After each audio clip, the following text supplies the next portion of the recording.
Guys, Coach, welcome to the comment. Raise your hand. Keep them up for me for a second.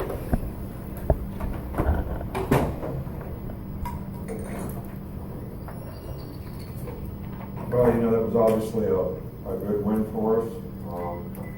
We hadn't really defeated a team, and especially that team, for a long time.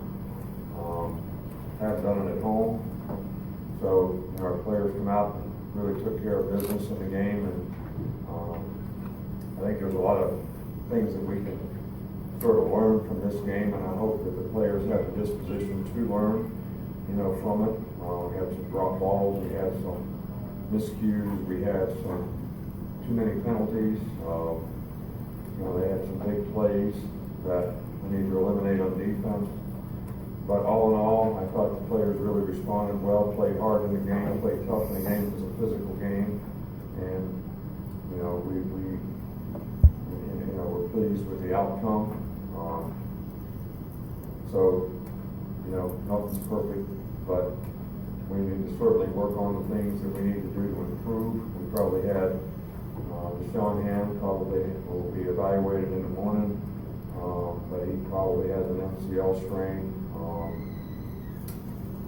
And Trayvon Diggs has a foot injury that will also be evaluated in the morning. So those are the only two injuries we have to report. But I thought this was a good team win.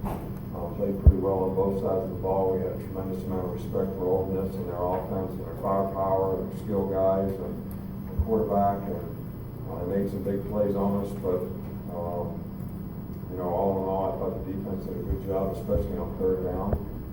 So they didn't have the opportunity to extend drives. That was really good for us. And, we kept the ball on offense and had a great time of possession. We got to play a lot of players. So, a lot of good things, but also a lot of things that we need to correct. We'll start on the far side. You talked all week about affecting Shea Patterson and how well he can extend plays, but how did you think your defensive line got into the backfield and was able to affect him? Well, we had lots of opportunities where we athletically, he escaped and scrambled, made a couple big plays doing it. We lost contain a couple times. I do think we affected him. But the guy's a really good player, very instinctive, very athletic, and he extended some plays at times, which was our goal not to allow him to do that. It was our goal in the game to try to make him scramble a certain way so that we could then put a spy on him. We succeeded at it a few times, and sometimes we didn't. But I thought all in all, they averaged 400 some yards a game, and I guess they got 165 or whatever. So, pretty good job by somebody. We'll come back up here with Michael. Your thoughts on Jalen Hurts and the efficiency of the passing game early on? A lot of big plays came from that run.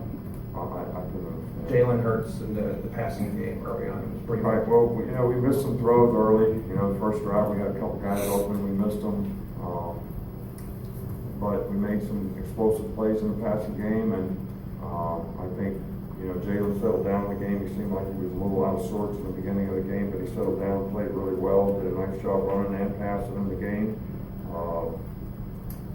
So we just want to continue to improve in all aspects of the game and utilize all the skill guys that we have, so they have a lot of production. And I think we can still improve in those areas. Okay, on the front row up here with Mark. Right here with Mark Richards.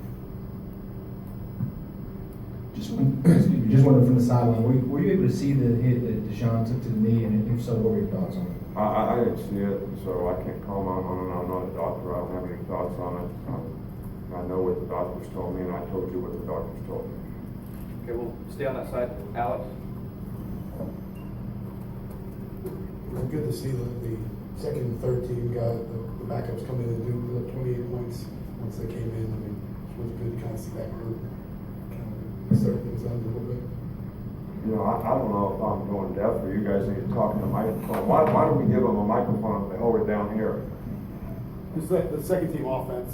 What you see from them, they put up 28 points once they went into the game. We're glad that they had an opportunity to play, and we'll evaluate evaluate the execution of how they did. You know, the experience that Tua is getting is very, very helpful. You know, he made mistakes just like we all made that he can learn from. But he executes very well. He's smart. He understands the plan. You know, you can't really totally evaluate when the other team's tired and has played a lot in the game, and these guys go in and. But you know, I mean, they moved the ball. They did a good job. I'm pleased with the opportunity that they got because they were playing the game, and I thought they executed fairly well. We'll wrap things up in the back of Ryan. You guys have scored 50 or more points against four of the last 5 SEC opponents you've played. Are you surprised by, I guess, the dominance that you guys have shown over these teams? You know what? I don't really care about how many points we scored in the last 4 games. I'm only worried about how many we score in the next game. All right, so I don't have any feeling about how many points we scored in the last 4 games or 5 games or how many SEC games we played. I'm really worried about how many we score in the next game and how we stop the next team that we play. All right, so that's the focus on what we need to dominate next. All right, thank you, Coach.